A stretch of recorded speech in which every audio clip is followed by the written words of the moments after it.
Zainab's nights grew heavier than her days. Every step outside the small, crowded house reminded her that survival came with a cost she could not name aloud. She had learned how to disappear in a room full of people, how to smile while her body ached, how to answer questions with neutral words that didn't betray exhaustion. Her soul, however, kept score. The body keeps score. Exhaustion eventually caught up with her. One night, after a day of work that left her trembling and alone, Zainab collapsed. Her siblings screamed. Her aunt shouted. People rushed to help, but Zainab lay there silently, not knowing whether she was angry or relieved. At the hospital, a nurse took her hand gently and said something that Zainab would remember for the rest of her life: "You are not bad. You are just unsupported." That sentence cut deeper than any insult, deeper than shame, deeper than hunger. For the first time, Zainab realized that what she had endured was not her failure. It was society's negligence. From that day onward, Zainab began to plan. Not loudly. Not dramatically. Quietly. Carefully.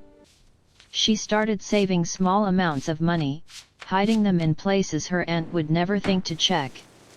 She enrolled in a small skills program learning sewing and design, skills she had always loved but had no time for before. She refused certain jobs that she knew would harm her further. Every small act of self-preservation was an act of rebellion against a system that had failed her. It was simple. It was short. It was almost impossible to say. But Zainab learned it. She learned to say no to tasks that drained her. No to people who treated her like she was less than human. No to a family that had never given her breathing space. No became a shield, a weapon, a promise to herself that she mattered too. Even as she changed her life, society continued to judge. People whispered behind closed doors about girls who chose the wrong path. They did not ask why. They did not see that survival often demanded choices no one wants to understand. Zainab had lived in their judgment for years. Now she lived beyond it. Leaving the life that had been forced upon her was not sudden. It was slow. Painful. Lonely. There were nights when she doubted herself, nights when hunger screamed louder than pride. There were mornings when her siblings cried for things she could no longer give. But every day, she made small choices to step away. Every day, she reclaimed a little more of herself. By the time she was 25, Zainab had saved enough to move into a small studio apartment of her own. Her family's complaints continued. Her aunt's insults continued. The pressure to perform, to sacrifice, to disappear, never fully went away. But Zainab did not bend. She worked her skills. She built a small business.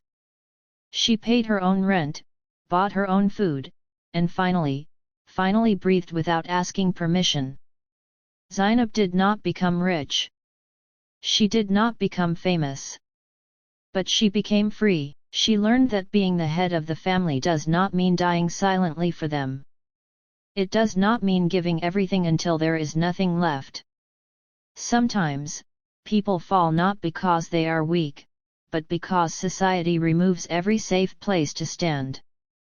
And sometimes, the strongest act of courage is simply to choose yourself.